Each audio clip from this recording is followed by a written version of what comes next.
right, let's put on my headphones. I hope audio is good. I hope video is good. I will lower this a little bit because otherwise it's obfuscating half of the screen, or 1/3 of the screen. I wish it was possible to put this this iPad slightly more slanted. Like this would be ideal. I think the Windows laptops can do that, but this one can't. So it's either this, which is huge, or it's flat, where you have the reflection of the lights on the screen. Hey, welcome to the screen. Welcome to the screen. Welcome to the stream. I'm Father Roderick. It is time for me to record my weekly podcast. And as usual, I love to share that with you in the form of an audio recording. If you look for The Break with Father Roderick on your podcasting software, you'll be able to listen to the audio version. But I also, since I'm here anyway, I might as well just turn on the camera and do a live stream. So you can join me live. And if you have any questions or comments, then I'm here for you. So let me quickly inform my peeps that I am live on YouTube, and then we're good to go. We're going to talk about the Andor finale, spoiler-free, obviously. Willow. What else? For All Mankind, great science fiction series. I want to talk about the Rings of Power. I have a question from one of my followers for the Peculiar Bunch segment, and I have read a couple of books. No book reviews, comic book review today, and we need to talk about technology, video games history, VR, and I have a recipe for pigs in blanket combined with toad in the hole. Last week, I had never heard of this. Now I know, and it's great, and I want to share the recipe. So let me go to my Discord. What is this? Yeah, whatever. Okay. Announcements.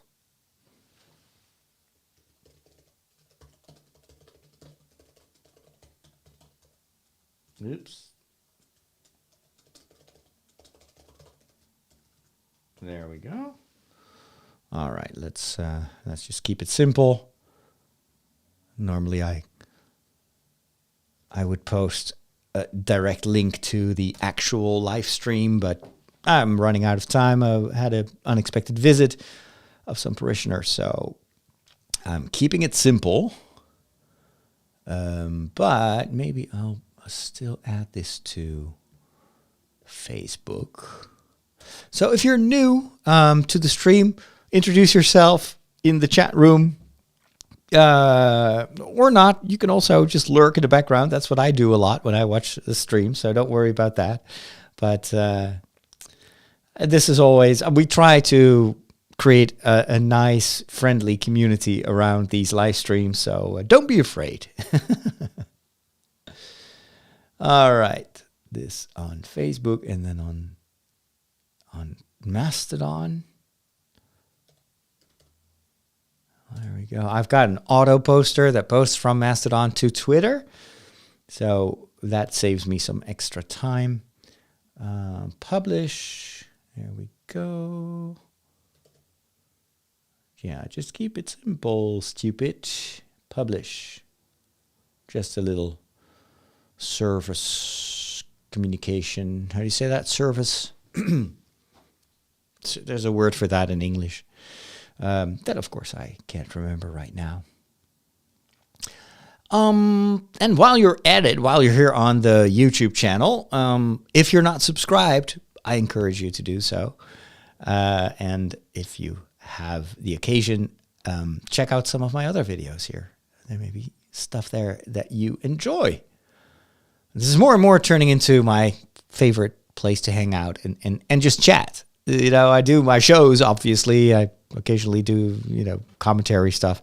But this is kind of my preferred mode on YouTube, is just hang out with people and talk about the stuff that we love. I will be doing another live stream, not in this room, but in the studio next door after this one, and that will be Star Wars Hour, because I still need to do my full in-depth review of Andor episodes 10 to 12. So I did 3-parters every time. Otherwise, recording a long analysis every week was a bit too much. So instead, I kind of skipped a few weeks and then bundled some of these episodes together. So if you're interested in that sort of stuff, definitely hang in there or stay, how do you say that? Keep an eye on this channel, because after a short break, I will move to the other room and we will talk Star Wars exclusively. Let me see. So where's the actual YouTube channel now? Because I would like to. Oh wait, no.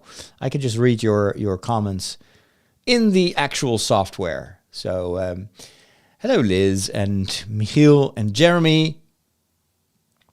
Jeremy uses the old, very, very old greeting that I used to use all the time when I was still recording the daily breakfast.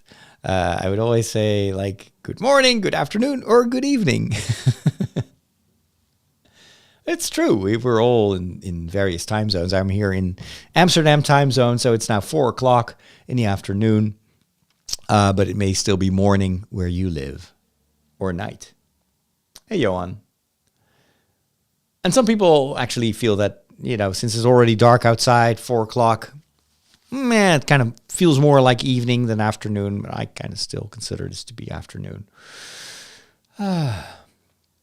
There's soccer going on. I'm not following that much. It's gloomy in east central Indiana. It's pretty dark outside here too. It's rainy.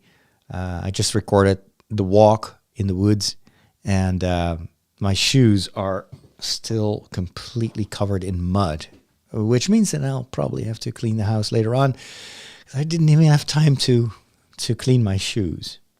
So now the sand and the mud is going to be all over the place. Oh well.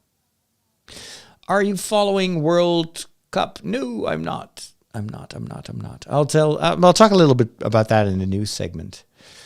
Actually, that's where I got it from, Jeremy. I got it from Jim Carrey in The Truman Show, which is one of my favorite movies of all time. I thought I could display these. Can I do it? There you go.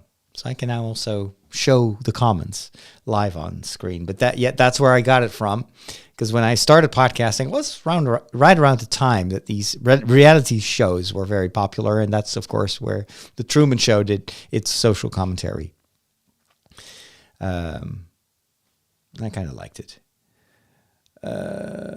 Flying Night is early in the morning in California making coffee. Isn't that the best way to start any morning? Just make a nice cup of joe to get the blood flowing. It is now cloudy and chilly in Maryland. In DC, it's going to be the same, I suppose. Yeah. The U.S. has all types of weather. It's so big, so big. All right. Well, if it's okay with you, I'm just going to start the show, and then we'll talk some more. There we go.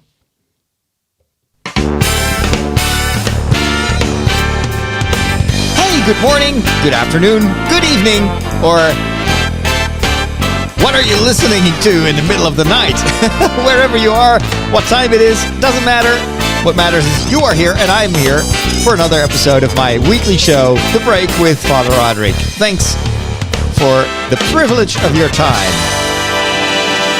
Plenty of stuff to talk about in this show, but let me first welcome a few new patrons. Jeremy Lorton, Carlos Lander, and David Cravens all joined the vibrant Patreon community, and they help me do this work to reach out to people from all over the world and build bridges between the world of faith and the world of popular culture. I literally couldn't do it without your support. So if it's within your means and you believe in my mission and you want to help me and get as one of the perks access to our Discord server and a vibrant, fantastic community and an extra podcast every week, Story Secrets, hosted by me, then check out fatherroderick.com. Definitely check out my website, fatherroderick.com. but also go to patreon.com/Father Roderick. Do you know what's going on? This is what's happening in your world. Face it, Catholics rule. We got Boston, South America, the good part of Ireland, and we're making serious inroads in Mozambique, baby. You've taken your first step into a larger world. I always am reminded of how large this world is when I do my show, because usually I'm also streaming it live on YouTube, and hopefully in the future also on other platforms. I'm looking into getting StreamYard to work with my good cameras. For some reason, I'm working on a Mac. The latest operating system only allows me to use the internal camera when I use StreamYard. StreamYard is a browser-based streaming software. It's fantastic. I love it. It's kind of on the expensive side. Like, I still am grandfathered in with a kind of $10 a month subscription. Only allows me to do 720p, which isn't that good, but I guess for mobile use, it's okay. But the other day I saw Cliff Ravenscraft using StreamYard, and he was on like HD resolution using a real professional camera. It looked amazing. And what is so cool about StreamYard, in contrast with the software that I'm currently using, which is Ecamm, that's Mac only, StreamYard enables me to stream to multiple platforms at once. So I use that for my Lego streams, which I do with an old Mac. And with the old Mac, I can use my good cameras, not with the new one. It's really counterintuitive. So whenever I do Lego chat, I'm currently building a mock, which is a modified creation based on an existing set. So I had the big Disney castle in Lego, and now I've deconstructed that and I'm rebuilding it as a modular house, like a costume, a Disney costume shop. It's so much fun, and I stream that to LinkedIn, YouTube, and to Facebook. And sometimes I stream it even to 2 YouTube channels and to, for instance, Facebook or Twitter. So I would love to be able to do that also for this show. Why am I doing this long introduction about cameras and software? That's not very relevant. Anyway, so I'm live, and then in the chat, I see these people from all over the world. There's someone from Malta right now.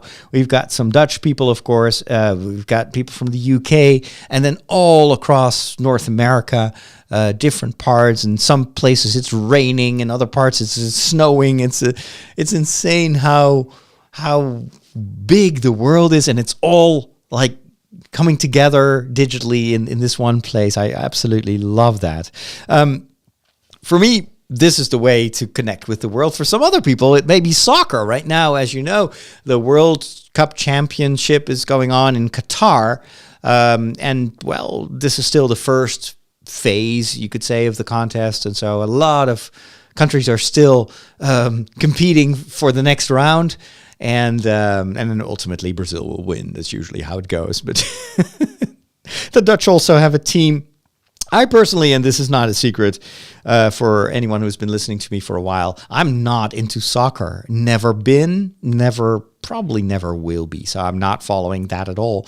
And in addition to that, I'm also not too happy with the whole situation around this World Cup. As you know, Qatar is a very restrictive country when it comes to human rights, religious freedom. Catholics are being jailed and persecuted. There's absolutely no freedom of religion there. People get arrested. Journalists have been arrested. There's lots and lots of there are lots of things going on in that country where I think, as you know, a worldwide community, we should not condone it. We should certainly not put the spotlights on that in a positive way. And then, as you may also know, that there has been a lot of controversy of how these stadiums, it's just not one stadium, but there are multiple stadiums, how they were built with basically slave labor, and so many people have died or were seriously injured during the construction of these stadiums, and Qatar did nothing to protect them. So and then now FIFA and the people that make money on this are really trying to keep that kind of under control. But PR wise, just from a communication standpoint, it's disastrous the way they handled this. And so for me, that's an additional reason to not watch any of the World Cup. I'm not judging you if you are into soccer, you want to watch it, but I would also say, well, keep your eyes open. This is also maybe an occasion to take a look at what's happening there in Qatar. And Qatar is just one of the many countries in the world where stuff like this is going on, where Christians are not able to profess their faith, where people end up in jail, or where other minorities are being maltreated and marginalized, and worse. Sports is supposed to bring people together, but it's your choices do matter. So I really hope that in the future, money is not all that matters to the people that organize these things and make these choices. That's why I'm such a fan of the World Youth Days. It's on the surface looks a bit like a similar event. It's just this big worldwide gathering of young people around Pope Francis or whoever is going to be the next pope. But what I do appreciate of the way in which they organize this massive global event is that beforehand, these young people from all over the world are spending at least a week, if not 2 weeks, in that country to get to know the local church, the local communities, the marginalized. They go to when we had World Youth Days in Brazil, we went to the poor neighborhoods. We heard from people that worked with the marginalized about their plight and how difficult it was, and that gives. I think that contributes to how these events can help strengthen the fraternity between people from all over the world. So don't just focus on the show and on the glamour and on the winners, but also look at the price that some people have to pay on a daily basis to live in a country like that. And let's not forget about them when the World Cup is over. How do you not like movies? They're predictable. Like, the guy gets the girl and that kid sees dead people and Darth Vader is Luke's father. Not liking movies is like not liking puppies. They're fine. I just get bored and never make it to the end. You need a movie education. You need a movication. I'm gonna give it to you. The big, shocking news that didn't make it into my last episode of The Break was, of course, the incredible surprise of Bob Iger taking over Disney, taking over the reins of Disney from Bob Chapek, who had just been nominated 2 years ago as the new leader, the successor to Bob Iger, to lead Disney after these 2 difficult years of corona restrictions. And he had just been his contract had been extended for a couple more years when all of a sudden the news broke, and this was on the day that I released my podcast, that the board of directors, I think, had fired Chapek and had rehired immediately Bob Iger, who then did not waste a single minute to start implementing a number of changes. Now, I've read up on what could have motivated this. I was personally, first of all, I was shocked. Like, what is happening? Why do they do this? And then I was also immediately quite happy about this because Bob Iger has been a major factor in in developing the creative side of Disney to what it is today, Disney Plus. It was Bob Iger's brainchild. Well, maybe not. Maybe he didn't come up with it, but it became the success it was because of Bob Iger. In fact, did you know that Bob Iger watched my review of Disney Plus the day it launched? This is so funny. I heard this when I was invited to do a talk for the people who work at Disney in the Netherlands, in Amsterdam. And they told me that they had passed on. So I did a review. Not in my pajamas, but almost, like the day it launched. It launched in the Netherlands before anywhere else in the world. And so At Disney, they had been working for months, if not years, to prepare this launch, and so of course, as there was so much at stake, they were so eager to hear the first reactions. And I remember waking up super early, and that's where living in the Netherlands gives me an extra advantage, because in the US everybody was still asleep, and I was so excited about Disney Plus, because of course Disney Plus also meant Star Wars, right? The Mandalorian, that's where the Mandalorian would premiere. We didn't have any, live action TV Star Wars related yet. That was still to come. And so I considered doing a video in my pajamas, just showing how eager I was to discover this new platform. I decided against it, so I first took a shower, dressed, and then did my review. And it was literally like on the spot. I filmed it with my phone in my left hand, and with my right hand I was scrolling through all the screenshots, and it's like, oh, this is so cool, this is so cool. Turns out that I was one of the first people to review Disney Plus, and that video ended up with Bob Iger, and he loved it. It's just insane. Anyway, so I've been a big fan of this whole renewal of Disney, and especially almost a visionary moment that they launched Disney Plus right before the pandemic, and it was a major source of income, of course, for Disney during the time that their theme parks were closed, where the movie theater business was collapsing, and it was still, for everyone, it was like, are we ever going to recover from this? But Disney had a steady stream of income from Disney Plus. Now, apparently, this is also why they decided to get rid of Chapek, because he managed to turn Disney Plus into a disaster financially for Disney. They were losing billions on the production of new material. Apparently. Well, Disney Plus has continued to grow, but apparently that growth wasn't enough to cover all the costs. And so Chapek made the very, very unpopular decision to up the prices 2 years after the launch. And not up it a little bit, but a lot. So it's a pretty, a hefty price increase. And they are still in debt. He was cooking the books to, he would move budgets for Disney Plus productions to the television budget just by premiering a show that was meant for Disney Plus to air it on their Disney television channel one day beforehand, so he could then make it seem as if Disney Plus wasn't losing as much money as it did. So I'm pretty positive that is one of the major reasons that they wanted to do damage control and to bring back the person who actually did know how to make money off the Disney Plus.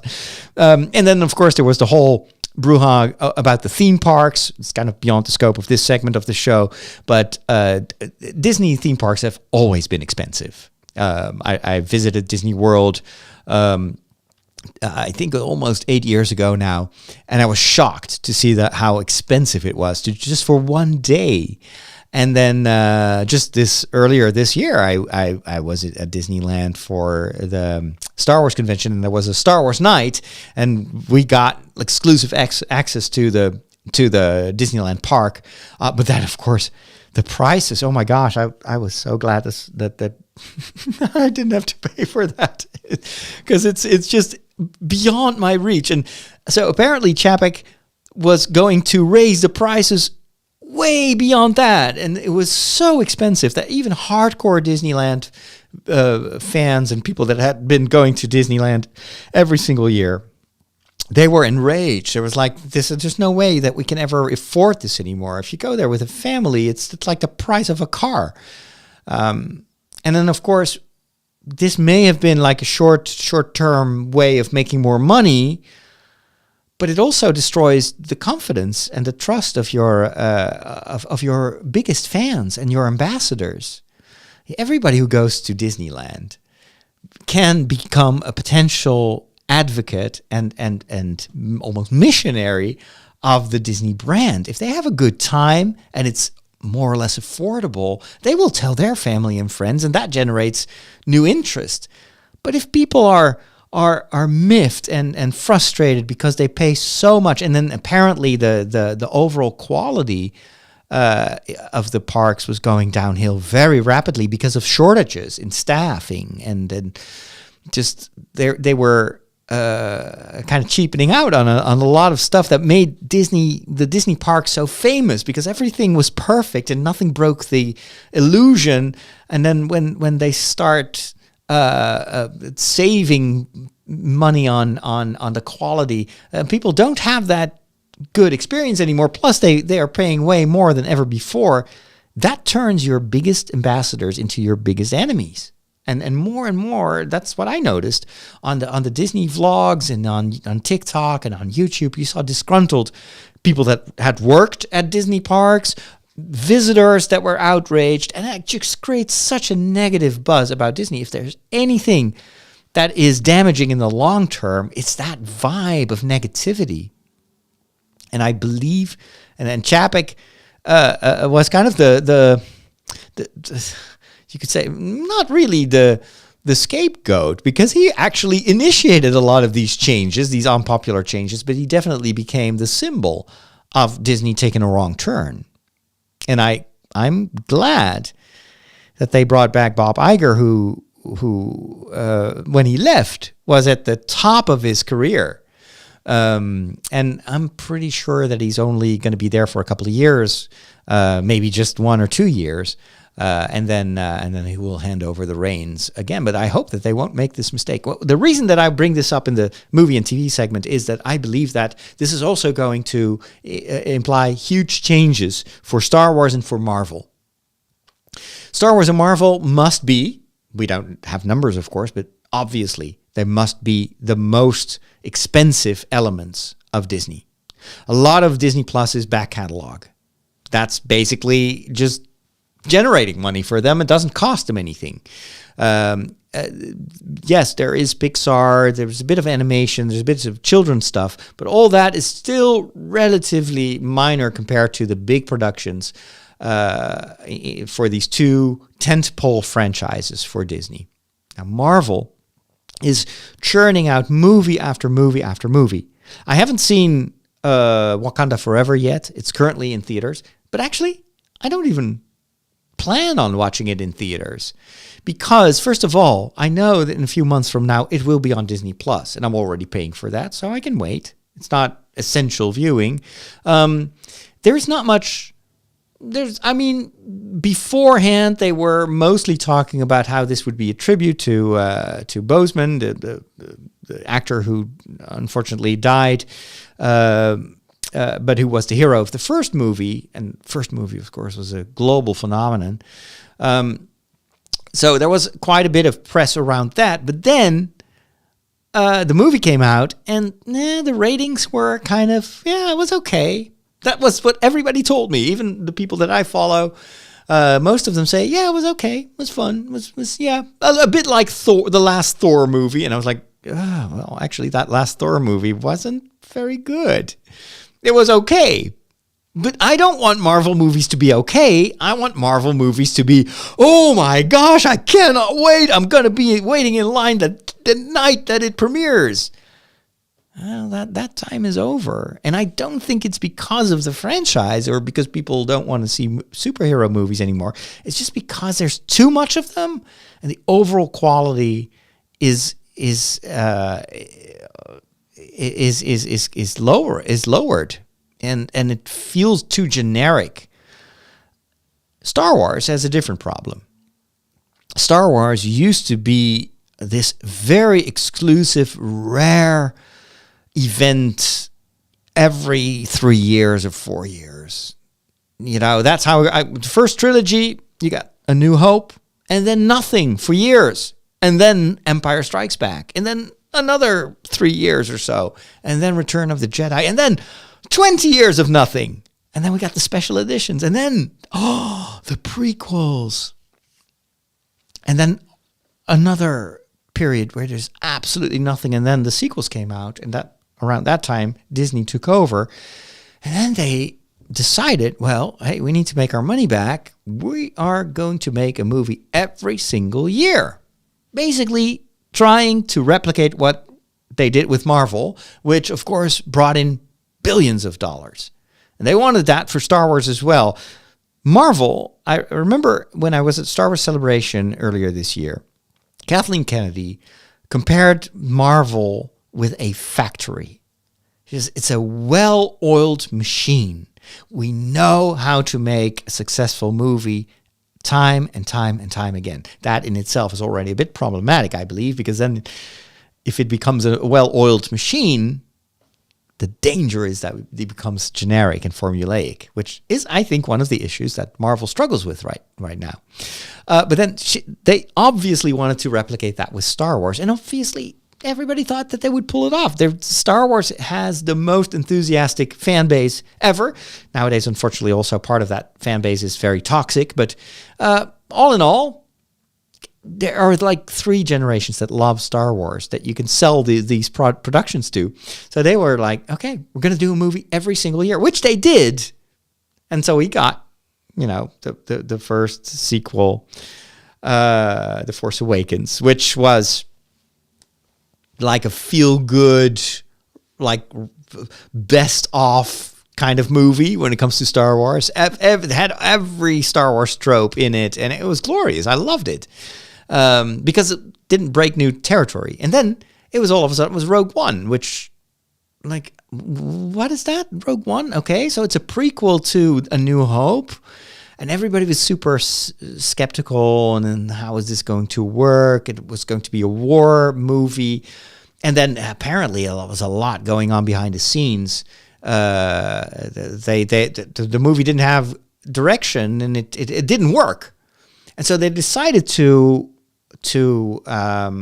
basically get new people on board. Part of the script was rewritten. They did a ton of reshoots, and I have a theory about what exactly they changed, which we actually don't really know for sure.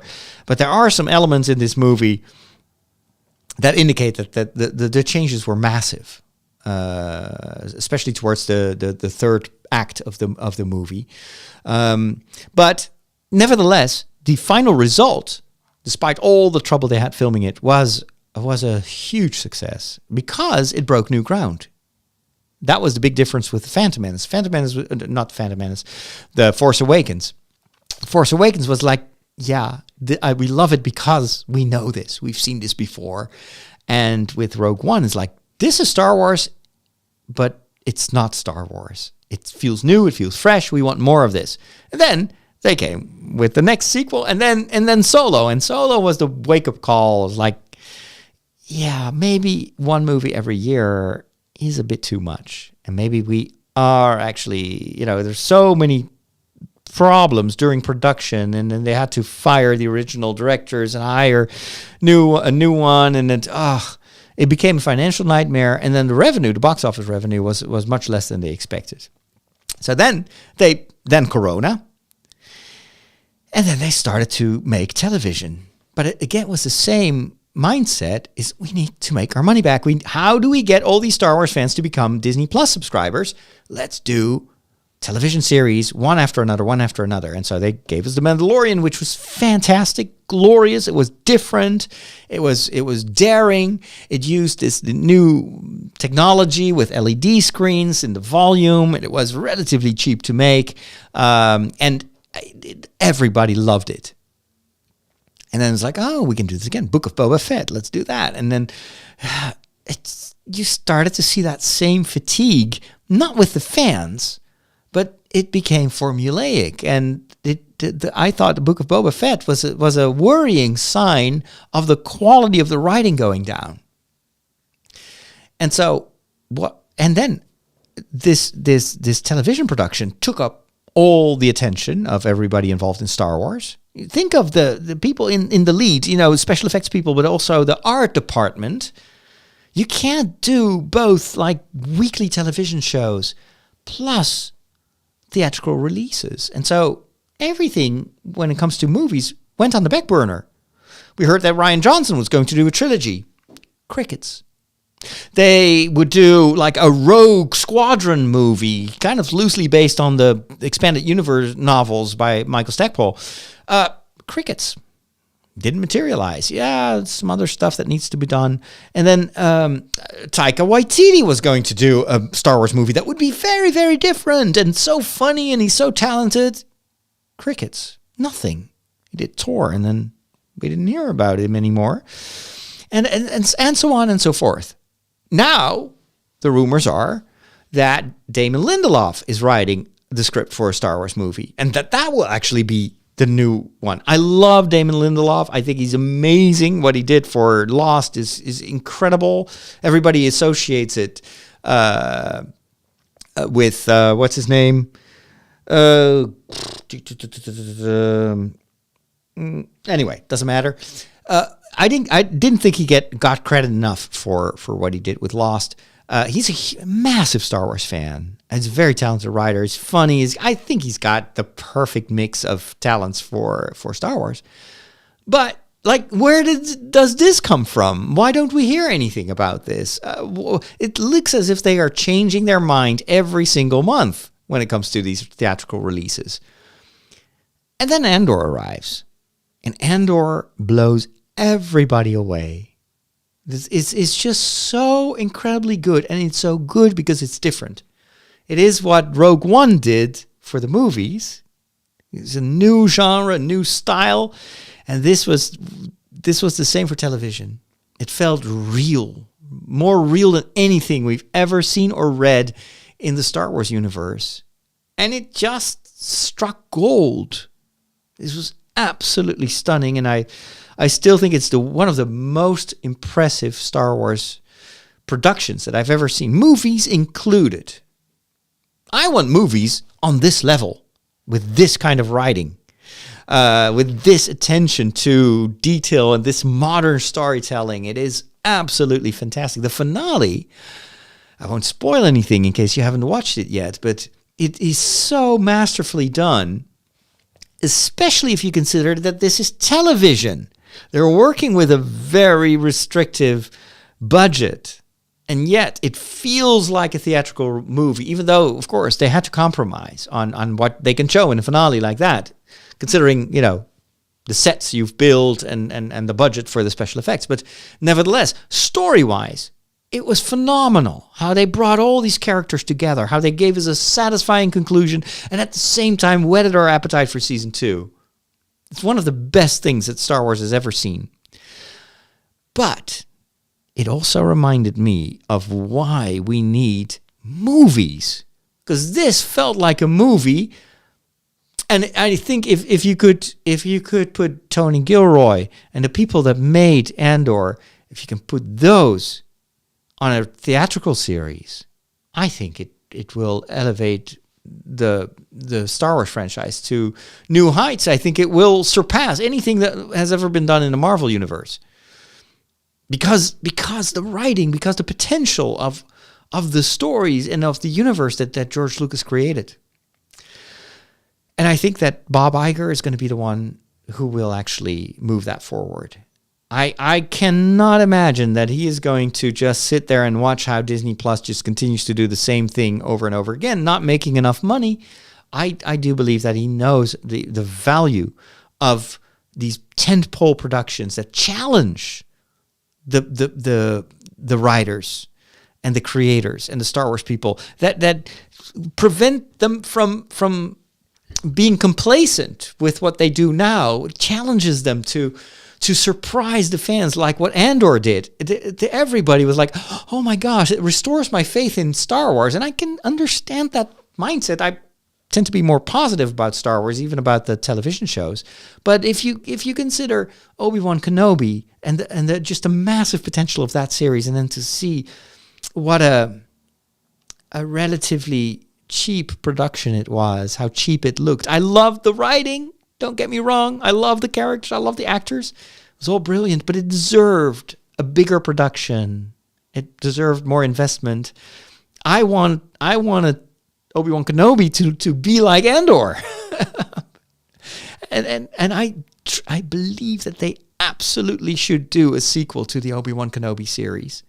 Again, with Hayden, with Ian McGregor, telling a different story. It doesn't have to be about Luke or Leia. They can do something else. But please do it the way Andor was done, to get out of that LED screen, artificial, cheap production method. I understand, but this is why, and I think Bob Iger understands that. This is about the trust and the enthusiasm that you need to nurture when you're working with brands like this. And the moment you lower your standards, whether it is in a theme park or in a television production, you lose that trust and people will look elsewhere, because Disney is not the only party. There are so many other great productions and challengers. And as long as you think that, well, we're Disney, we're Star Wars, Marvel, where would people go? Well, it's very simple. Just go to other subscriptions, and we'll get Netflix or HBO or whatever, Amazon. You can lose your fans if you don't focus on your area of excellence. So I'm looking forward to what's to come, and I hope that they won't revert back to the way they used to do things, even though a lot of the television stuff was already in production way before, of course, the change in leadership. We got Willow starting this week. I'm relatively interested in, not excited. I thought the Willow movie was fine. It's never been one of my favorites. And I heard some mixed reviews. People usually tend to like the first few episodes, but Warwick Davis apparently is not at the top of his performance. It just kind of saddens me because he's an important character, but we'll see. We'll see. I like that they are continuing to building the fantasy world, but I hope it's not going to be another one of those Dark Crystal productions where they try one season and then basically everybody says, yeah, let's not do this again. I hope that anyway, we'll see. We'll have to wait and see. Gosh, and then what else am I spending my time on when it comes to television? I'm still mesmerized by For All Mankind. I'm now in the middle of season 2. It is insanely good. Oh my gosh. It's different from Andor. It's a bit more classic TV, but so well written, so incredibly well acted. Definitely, hardcore science fiction, this is what you want to watch. It's insanely good. I'm so, every episode is good. There's not one single throwaway episode where you're like, oh, they probably did the filler thing. No. I like the drama, the emotions, the humor. Oh, it's so good. The story is I cannot wait to see what happens next. The last time I had that experience was with another series by Ron. Ronald D. Moore. That was Battlestar Galactica. This series gives me that same vibe. This is a series I can step into a different world, into this alternate history, and I want to see what's next. They're now already bringing in, so it's advancing. It started with the Apollo time. Now they're in the space shuttle time. I grew up in those in those years. They're in the 80s in season 2. And that was the time that I was in secondary school. So it's like, oh my gosh, I'm home. This is my life that I'm seeing here. And back then I wanted to become an astronaut. One of the characters in season 2 is called Woobo Ockles, Woobo with a W. That is a real guy. He was our first, and now we have 2 astronauts. But back then he was the only astronaut in Dutch history. And he flew with the space shuttle, and he was my hero. And it was so cool to see that they brought his character back in this alternate time. Of course, the events didn't happen the way we see them in For All Mankind, but I was like, oh my gosh, it's Woobo Ockles. That is so awesome. Yeah, it doesn't look like Woobo Ockles. He has a mustache, but that's where the similarities end. But still, oh my gosh. And it's one of the craziest names you've ever heard. Woobo Ockles. Sounds like a stage name, right?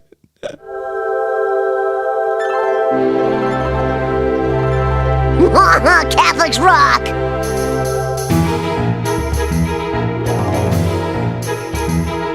It It's time for a visit to the Peculiar Bunch. This is a place where you can ask anything you always wanted to know about Catholics, but you're afraid to ask.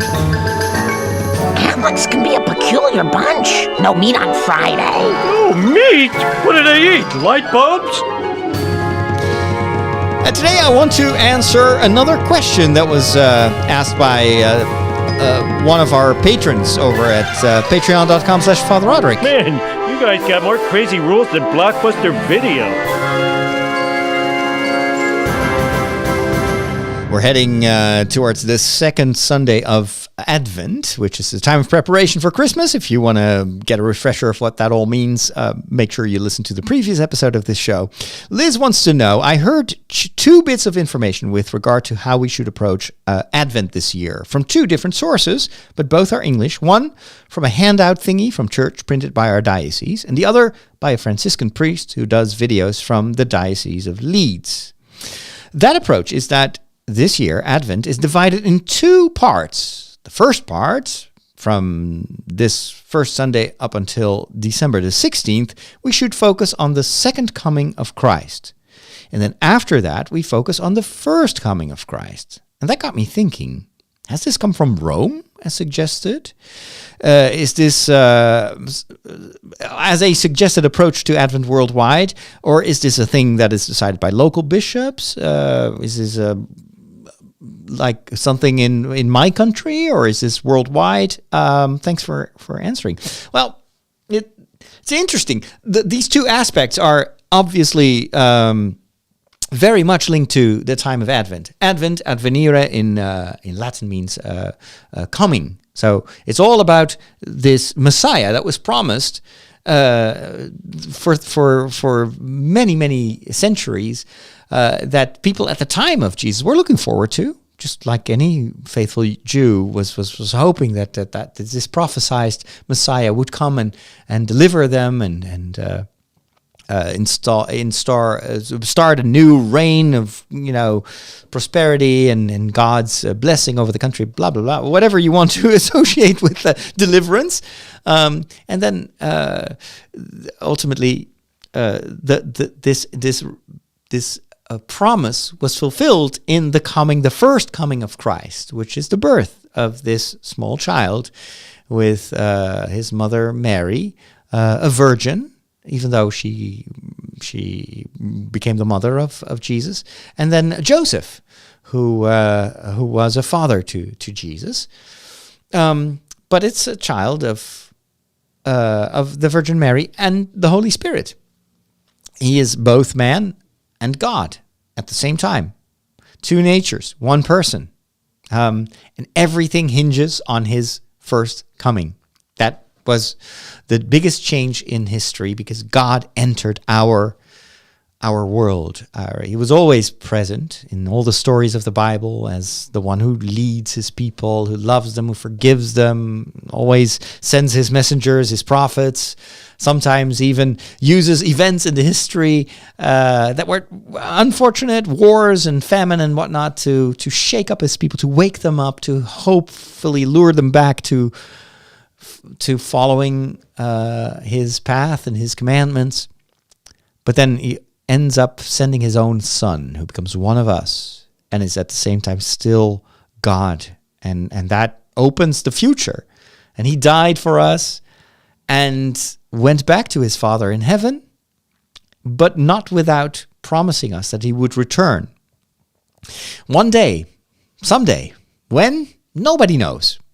And the people that say they know, they're lying, because Jesus himself doesn't even know. Only the Father knows.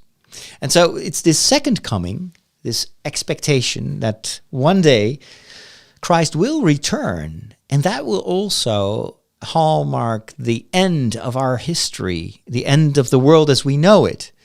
And it will be the installation, the full instauration of the kingdom of God.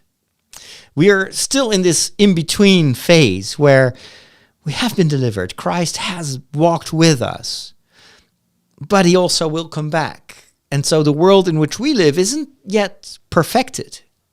The perfection is there, but it hasn't fully captivated everyone. There's still sin in the world. There's still darkness and pain and suffering. And so we know that as long as we have that awful stuff happening in the world, as long as people are suffering and are hurting each other, this cannot be the kingdom of God. But the beginning is there, and it's growing, but the fulfillment will be when Christ returns. And that will lead ultimately to the resurrection of the flesh. Everybody will be again a soul and a body, the way that we are made. We need to be both. We're not angels or pure spirits, but we're spirit and a physical body. And it will be, and how we should imagine that, and when exactly that is, and which signs will warn us that Christ is coming. The Bible only writes about that in symbolic language, like the last book of the Bible, book of Revelations. That's an apocalyptic piece of literature which deliberately uses very kind of graphic, for us sometimes very hard to understand language to describe something you can't describe. That's why it's so full of images, and a lot of these images are also culturally influenced and seem to refer to events in history, but at the same time you can interpret them in many different ways. What is most important is how. That's not really our business. When, it's not really our business. What is our business is that we need to wait for that second coming. It's part of our faith. It's an essential part of our faith because it, as I explained, does constantly tell us that the world in which we live is not exactly yet what's to come. We still live in this in-between phase, and so it comes to faith and trust that what Christ prophesied, what he promised, will be fulfilled, just as the promises for the coming of the Messiah were fulfilled when Jesus was born during the first coming. So it's this, we're not just kind of living and just waiting for stuff to end. No, there's direction in our lives. There's direction in our history. It goes somewhere. And where does it go? It goes to it. We are walking towards Christ, and he is coming to us. And so that's the second coming. These two elements are very important in Advent. It's not just about the birth of Christ, but it's not just remembering an event that took place 2,000 years ago. This should also remind us that he will come back. But wait, there is more, as they say in advertisements. There's actually a third coming of Christ. And it is in between his first coming and his second coming. It is him coming towards us in the present, today. And when do we celebrate that? It's every time we celebrate Mass. Every time we come together in church, he is there. Where 2 or 3 are together in my name, I am in their midst, says Jesus. It's not when 2 or 3 people are thinking of me, then they will remember me. No, Jesus makes it very specific. I will be there. I will not let you be orphans, he says. If that presence of Jesus is only symbolic, it's only something that we make up in our minds as a memory, or maybe even like positive self-talk, like what would Jesus do? That is not enough. He says, I will be there. And the most concentrated way in which he is there, according to the Catholic faith, is when we celebrate the Eucharist. And when the priest pronounces these words that Jesus said during the Last Supper, this is my body, this is my blood. His presence is not just merely symbolic, but it's real. He's really there. He is already fulfilling his promise that he wouldn't leave us alone, that he will be with us until the end of times. Well, he is. This is why Catholics have such a veneration for the host, for the consecrated host. That's why we kneel when we enter a church. It's because we show reverence to Jesus, who is present in the tabernacle, who, once the bread and the wine have been transformed into his body and blood, is not just during the time that we're thinking about that, or we're imagining that, or symbolically we're expressing that. No, when he says, I will be there, he is there. And it's not like Schrodinger's cat. Like, yeah, I'm there in the host, but only if you are there. And when you're not there, then maybe I'm there, maybe I'm not, maybe I'm not. No, it's like I am there. This is why next to the tabernacle we burn this light. This, and it's always burning. It's to show that Jesus is present there, and he is with us. He hasn't left us alone. But it's a hidden presence. It's so hidden, you can't taste it, you can't analyze it. If you put a consecrated host under a microscope, you will see no difference with regular bread or unconsecrated hosts. But because it's metaphysical, it's above the physical reality that we can see, just like God is always, per definition, above the perceptible universe. Otherwise, it wouldn't be God. If we can look at it under a microscope, if we can prove it, then it's probably not God. So the third coming of Christ, that this is also part of Advent. This is why Advent is a time of prayer, a time of penance. And what are prayer and penance? Prayer and penance are ways to strengthen your relationship with Christ, who is here and now with us. It's not just something you do for someone who used to be with us or maybe one day will come again. No, then prayer wouldn't have meaning. The prayer is a relationship. It's an expression. It's a conversation, a dialogue, a meeting with Jesus himself. A communion, going to Mass, giving to the poor, almonds no, that's not how you say it. Almonds are nuts. How do you call it? Anyway, gifts. Which is also part of the penance, you share. That's also literally a meeting Christ in the flesh, because whatever you did for the smallest, you did for me, says Jesus. If you give someone even a drop of water, you have given me to drink.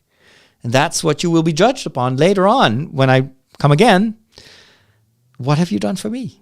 Well, we have never seen you naked or poor or sick or, and then Jesus says, well, actually you did, but you walked by. You didn't do anything to help. And that was me. And again, not just symbolically. Jesus is that poor person, that desolate, desperate, sick, lonely person that knocks on the door of your heart and asks you to have communion with him, to be unified with him, to celebrate friendship.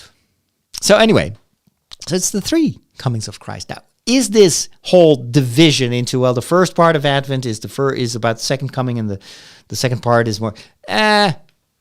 No, that's not an official liturgical division.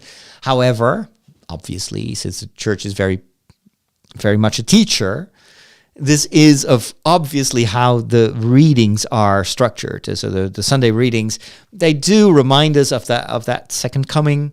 But then as Christmas approaches, the readings bring us closer to that particular event. But it doesn't mean that the second coming is all of a sudden out of the window.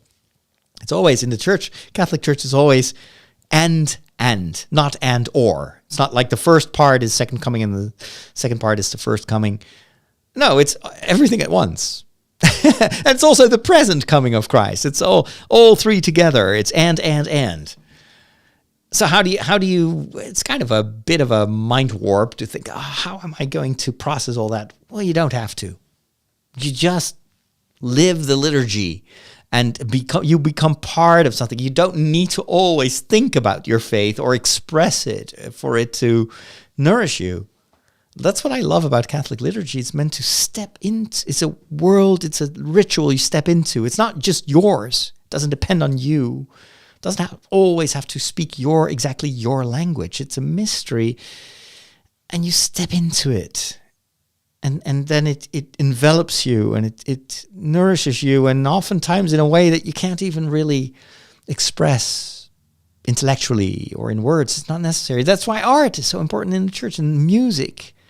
It often helps us to express, to reply to what we experience in ways that that we cannot describe. That the art evokes something without putting it in a box. This is kind of, these are my thoughts when it comes to Advent. So yeah, the liturgy has a certain rhythm and a certain kind of like a way to bring us closer to the historical event, but it's not like a hard cut. Like, okay, so now we're done with this, and now we move on to this. Hope that helps.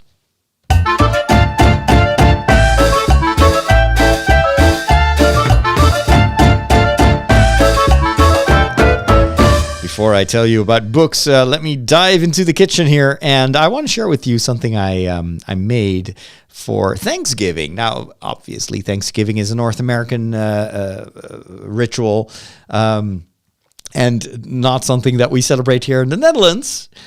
But I've so many friends in the United States, and I was in the US at least once, maybe even twice during Thanksgiving. And so I've come to appreciate that tradition and the whole turkey stuff and all the rituals, because we live in this kind of very North American dominated culture through movies, television shows, cartoons, the internet, TikTok, YouTube. We can't help but also kind of being at least we are familiar with what it is, even though we don't celebrate it. But maybe over time we will, although that would be kind of weird because we have nothing to do with the historical events that form the occasion for Thanksgiving. But anyway, giving thanks around this time of the year is actually something that we do. For instance, in the Christian tradition, especially in the Protestant tradition, there was this habit of every year when the harvest was done to go to church and to give thanks for the harvest, for a successful harvest. And that's still a practice in a lot of Protestant churches. And I wouldn't be surprised if the Dutch migrants brought that tradition and connected it with historical events to ultimately result in Thanksgiving as we know it. But since I had the pleasure, actually, I remember now, the first time I was in the US for Thanksgiving was with my grandmother, who lived in San Francisco. And I remember that my uncle, who also lives in San Francisco, prepared a turkey. And it was this big thing, and I'd never heard of that tradition because I was like just straight out of seminary. I hadn't been ordained yet.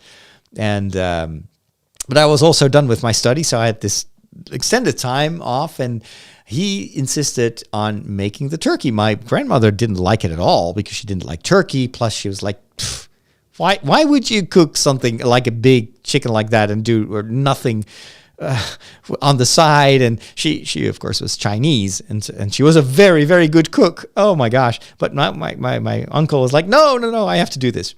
And then he botched it. And I remember that we were talking in the living room of my grandmother, and all of a sudden the smoke alarm went off. And the turkey was completely black. And it was a total fiasco.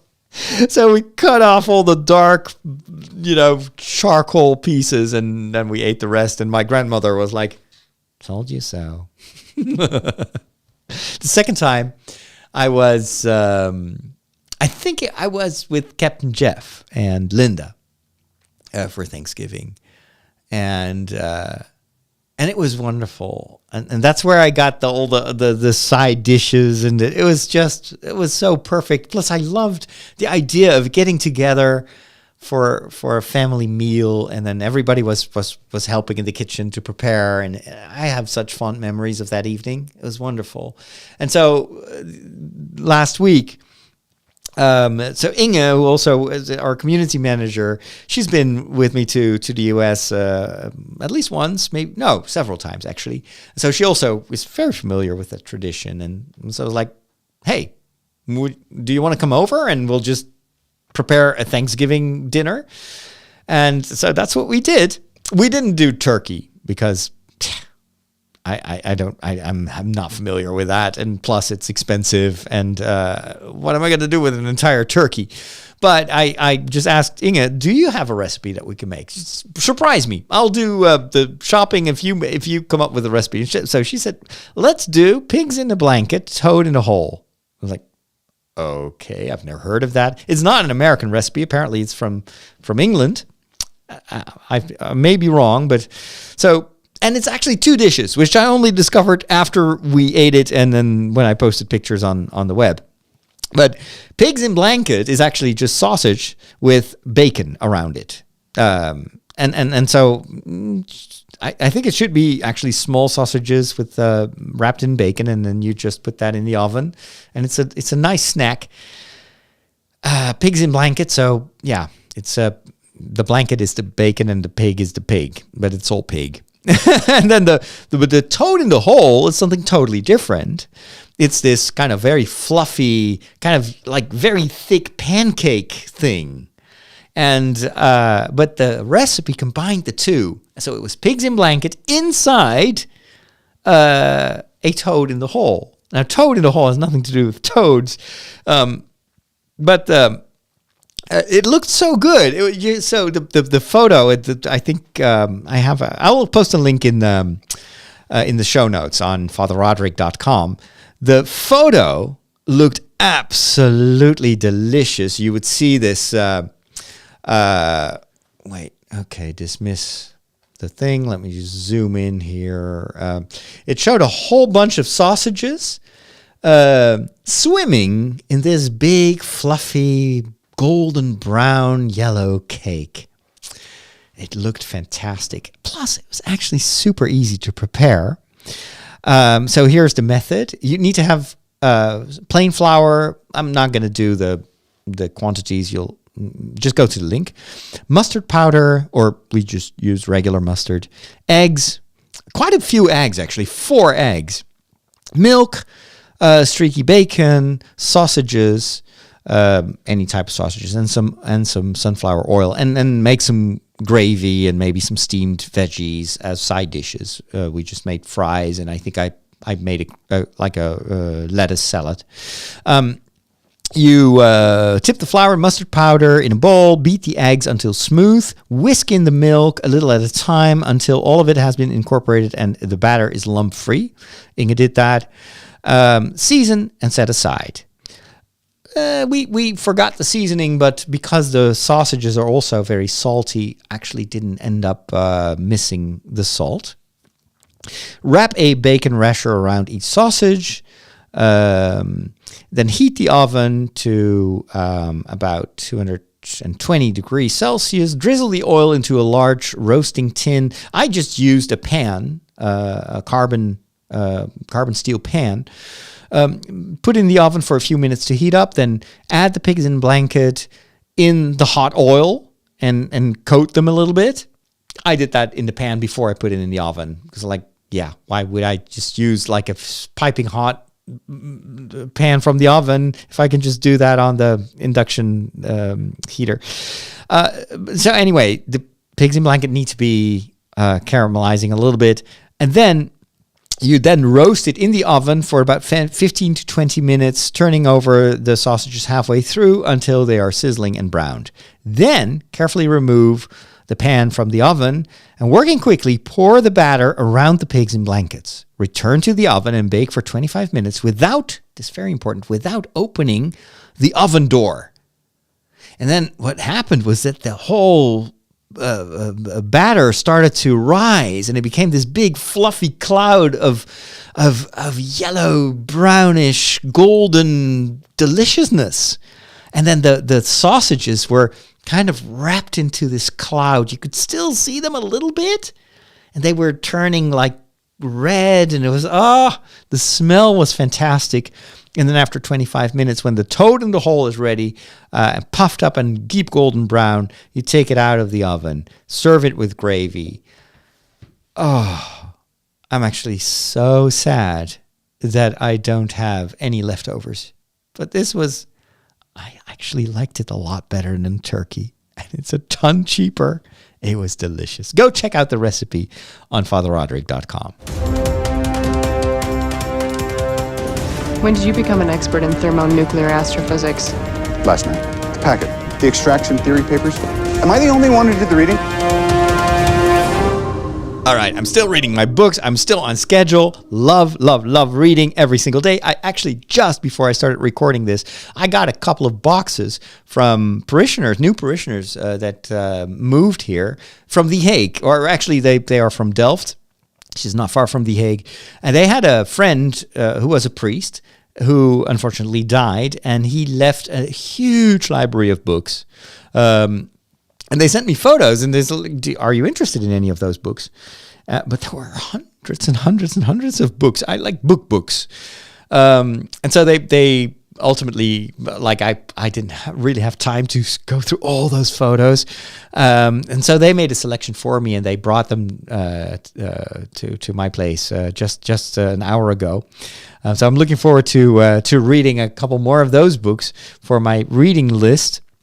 But I actually am so happy that I ultimately decided to go resubscribe to Marvel Unlimited. Now, Marvel Unlimited is a service, now also owned by Disney, of course, where you pay a subscription and then you can read all the Marvel-related comics. And not just Marvel, it's also Star Wars, because there are lots of comics, Star Wars comics. I used to have Marvel Unlimited. I kind of like that idea because I never buy comic books. In fact, you can't even get them anywhere. The Netherlands is not a country for comics. A few cities may have the occasional comic book store, but it's expensive, and they just, I don't know. Nowadays, comics are in series, and I don't visit comic books that fast. So I love this subscription idea. Just read as much as you want for a monthly fee. But the thing is, it was getting quite pricey. I think it was about $69 a year. And then when you're subscribing from the Netherlands, you have to add taxes to that. So it became a bit expensive, especially because I already have other subscriptions to streaming platforms.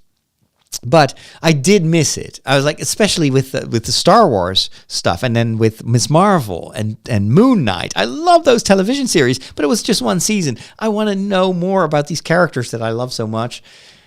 But I don't have Marvel Unlimited anymore because it was a bit too expensive. And Star Wars, of course, has launched this whole High Republic thing where it's a new era in Star Wars history where the Republic was at the height. It was like the golden era of the Jedi and the Republic. And then they launched this whole, you could say, sub-franchise of stories and comics and children's books. And it all takes place in the High Republic. And I reviewed one or two books in the past, and I just couldn't get into it. It just, because there's no movie, I'm a visual thinker. I'd like to see what it looks like. And the books didn't cut it for me. So I kind of stopped reading it. And I felt sad about that because it's obviously a big thing for Star Wars fans. When I was at Comic-Con last week, the writer of the first novel in the High Republic series was actually sitting there at a table all alone. And I was afraid to approach him. I could have, started a conversation with him. He was signing books, but you could it was different from the signature booths where you have to pay money. And he was sitting there mostly browsing his phone, and nobody came to talk to him. And I felt bad because I never finished a book. And so I was too shy to walk up to him. And actually, I didn't really like the book. I love the audiobook version of it. The audiobook salvaged that first book, but I haven't finished listening to it. So I saw him and I was like, am I going to strike up a conversation? I was like, no, but then I have to say that I didn't really like the book. So, oh man, I felt so bad. But most of all, I was like, dude, I am a Star Wars fan. I need to get into this. I'm obligated as a Star Wars fan to dive into this era. And that's pushed me over the edge. When I saw the Black Friday offer for Marvel Unlimited, which was just $50. And so that's $20 less than what I normally would pay. And it's just for the first year, obviously. But okay, $50, okay. That is, I'm gonna bite the bullet because there's an entire series that takes place in the High Republic.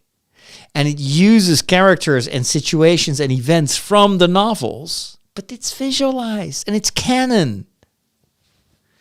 And in lieu of a television series, which I think they should have done first, or an animated series, whatever, I think that would have been so much better for the whole thing. Just give us some visual material and then do expanded universe. But these comics are really helping a lot. So I now finally can see what that world looks like.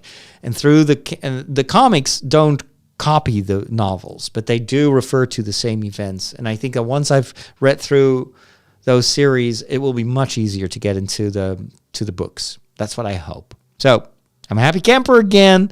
Gonna read a lot of these comics this upcoming year. And I remember, like, the other day I was on a Lego stream, and I was still saying, like, I don't have time to read comics.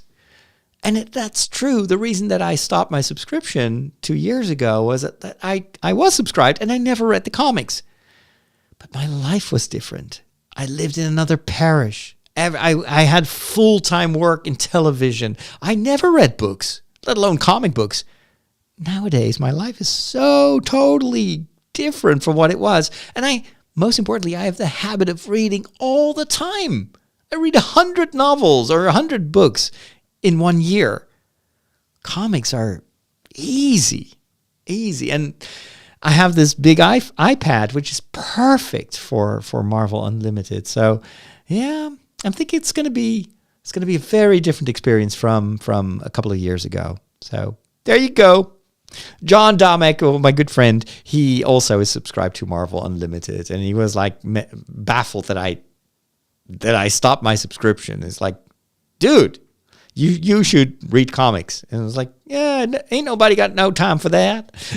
But now I do notice that I have the time and I have the habit, so I'm enjoying it. I was going to talk a little bit about video game history, because in 1972, today, the day that I'm recording this, which is November the 29th, Atari launched one of the first commercial video games called Pong. I played it as a child. I remember that we were on winter vacation, ski vacation in Switzerland, and the hotel where we stayed the first night, they did have a table with Pong. And you had to put in like the local Swiss currency to play it. But it also had a demo mode. And it was just these two white stripes. And it was this little pixel that was bouncing. And it was like tennis. And I remember watching that for hours. I didn't have the money.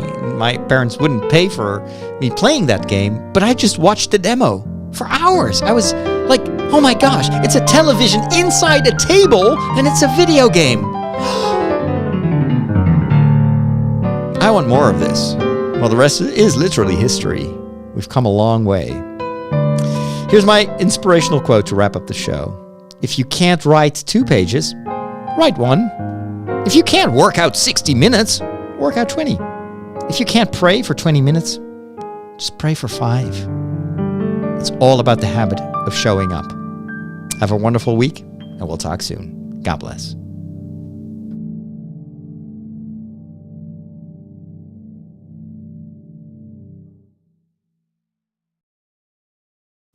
And that is a wrap, ladies and gentlemen. I hope you enjoyed the show. I actually had a great time. So I'm done for the week. I've now recorded the walk, which actually, this is my tribble. I record the walk on this thing. I use my old earbuds, Apple earbuds, so I can actually hear what you hear, which often is important because the environment is an integral part of the show, of the podcast. And then I record the show on a little SD card. So this contains the last 20 episodes of The Walk. So I put it in a dongle, in a hub, so I can I do a little bit of audio processing mostly to enhance the stereo effect. If you ever listen to The Walk, you may have heard these cars and it feels like, oh my gosh, there's a car. Oh, it's just a recording. That's because I do a bit of enhancement, compression of the sound, and kind of helps it feel more like I'm actually walking in an environment. If I just posted the recording as is, it's a lot of me talking in the background. You will hear a bit of that environmental sound, but the audio processing makes it more surround. I don't know what. So I'm going to upload this. I'm going to upload the break. I'll probably post this on Tuesdays and a break on Wednesdays. Yeah, I think I can do that. Space it out a little bit. And then I said I was done, but I just remembered that I also have to do the Star Wars hour. However, it's already 5:30, so it's actually past my working hours, past office hours. You know what? I'm gonna be wise. I'm not going to do the Star Wars hour because that is very strenuous work. Star Wars hour, I got to do 3 in-depth reviews, which means I have to be on the top of my game for usually about an hour and a half. It's a live show, but I'm also recording. I need to add later on the music and the sound effects and the fragments from the show. You know what? That's like 3 hours of work. I'm not going to do that. I'm just going to make myself some food and watch some TV and play some video games. I didn't think I would ever get to this phase in my life where I could give myself permission to do that, because Father Roderick 1.0 would actually work the rest of the evening on doing that Star Wars hour, because in the morning he wrote in his bujo, in his bullet journal, Star Wars hour tonight at 5. But says who? You know, Star Wars is still going to be relevant tomorrow. Alrighty.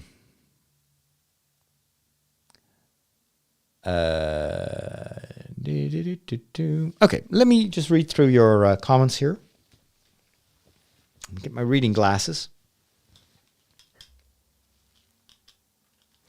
I asked Cliff Ravenscraft how he does. He uses StreamYard, which is so much easier to use than this software because I've got the camera there, the computer there. Can only stream to YouTube. I want to stream to Facebook and maybe even LinkedIn. Okay.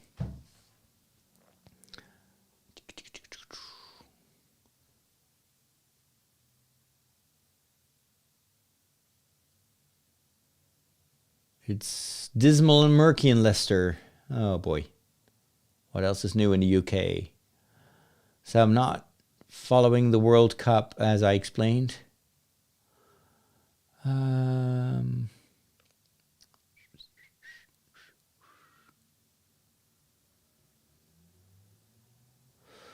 Und Vivan ist von Deutschland. Das ist wahr.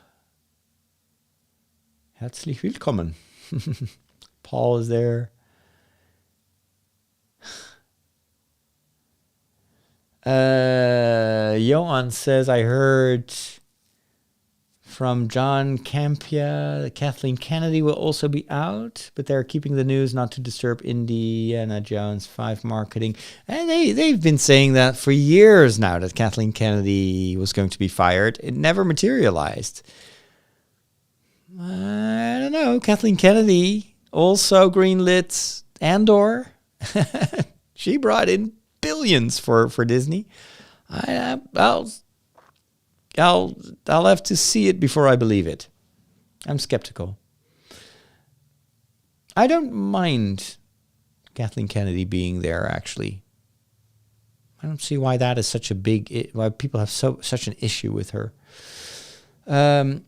She said at the Star Wars celebration that they are looking for someone like Kevin Feige for the Star Wars franchise. And maybe if they found that person, she can step down or do some other stuff. But I don't think they're going to fire her because for some reason she's not good enough. I don't think so. She's been around for a while.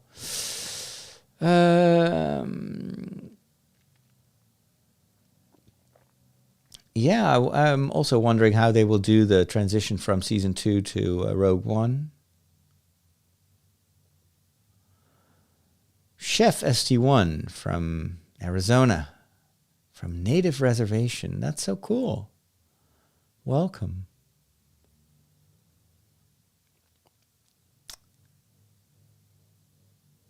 Toad in a Hole is from England. I love that name. I wonder where it comes from because it has nothing to do with toads, and I don't see why you would put a toad in a hole.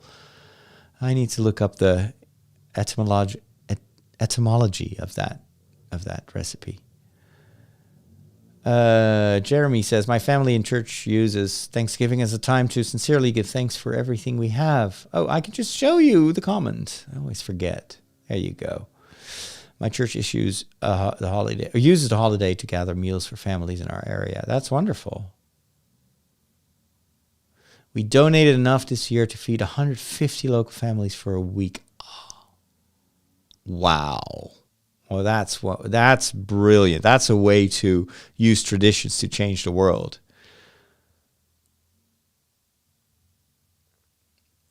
One of the mission statements of our church is to give generously. Watching the video they posted of all those bags the members donated go on the truck warmed my heart. Oh, you need to send us a link of that video. That's cool. I'd love to see that. Could inspire other communities to do the same. If you like Toad in a Hole, look at Yorkshire pudding. It's the same thing without the sausages. It sinks in the middle. Ah, okay. I've heard of Yorkshire pudding. It's funny because pudding in the Netherlands is only used for sweet dessert, not for something hearty like Toad in the Hole. In the UK, you can get them frozen in different sizes, from individual ones through dinner plate size. Very popular, filled with food. So it did remind me a little bit of what's that hearty cake? What do hobbits eat? Where it's like the batter on top, and then underneath it's peas and meat and sauce. Pie. Whoa. I'm really starting to, like, for the past few days, I was like, it looks as if my memory is failing me. Oh, early onset of dementia. I know that Inge now is thinking, what do you mean early onset? You've had this for years. Thank you. I'm just saying it before she says it.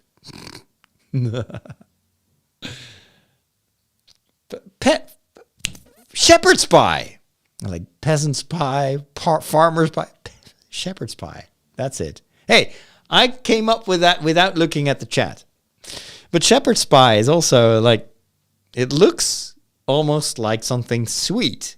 And then you put your fork and your knife in it, and then it's not even a pie. It's like basically the top looks like a pie, but it's all blubbery underneath. I never fancied it that much.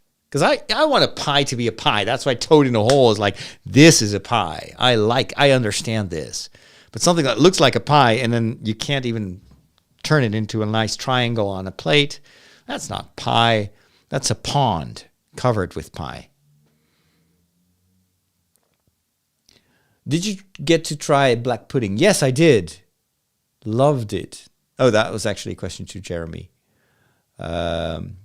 I like black pudding for breakfast. It's so nice, spicy and everything. That's also why I like haggis so much. Oh, love haggis.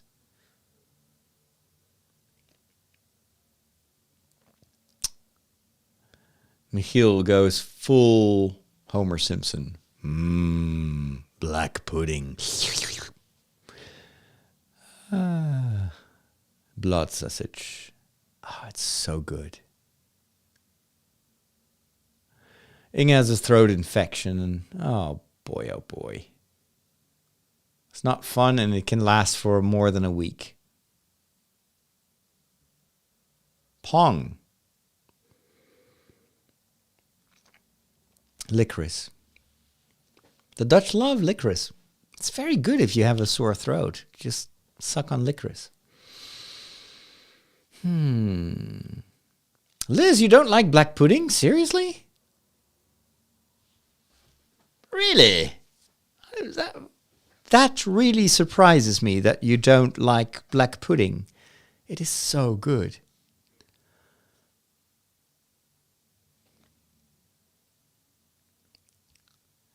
Tell me you are old without telling me that you are old. Read this. I was about to say, tell me you're an old bleep without telling me you're an old bleep. But hey, it's my youth as well. Oh, so we're not the only old bleeps here. There's some more older people that still remember Pong. The good old days.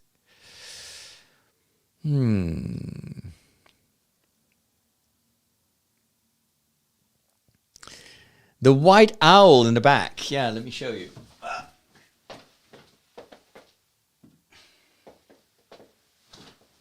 It's not one owl. It's 3 owls. Look. This is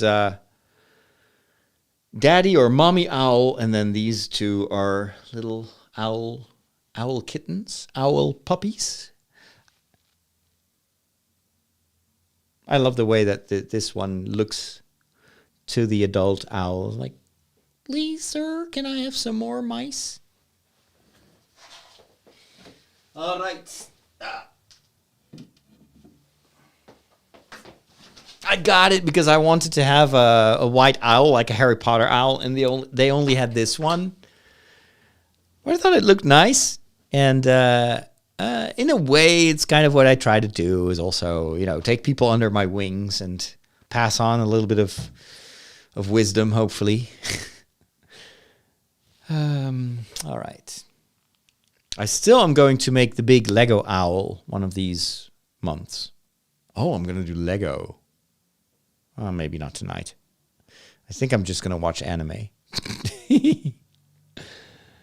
Toad in the hole. The most commonly accepted explanation is that the sausages resemble toads speaking from a crevice made of crisp batter. But I thought these sausages were not always part of the Toad in the hole. I do get that reference. I mean, that's what I thought. That's why I thought it was one recipe, but it was combined. But I guess the sausages are not always part of the Toad in the hole, right? Maybe I'm wrong. I don't know. A toad supposedly pushed out a golf player's ball from the 18th hole after the toad poked its head out from in it. Huh? Possible too. But that would be more like an egg in a pie. That would look like a golf ball. Leading to the consternation of the player and the laughter of those who saw the unfortunate incident, and the pudding was named after that incident. Who knows?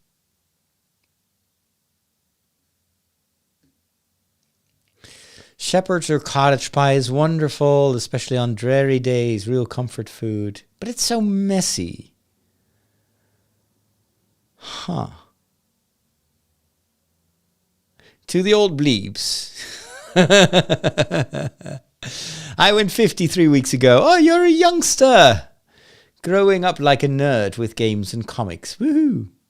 Yeah, 50. You and Michiel complaining that you guys are old. Wait until you have my age, right? 50. Oh my gosh. I wish I was 50 again. I was such a youngster back then. Oh, right. Well, but, this sausage is always part of the food, but it's not wrapped in bacon. So it's just a blanket you add.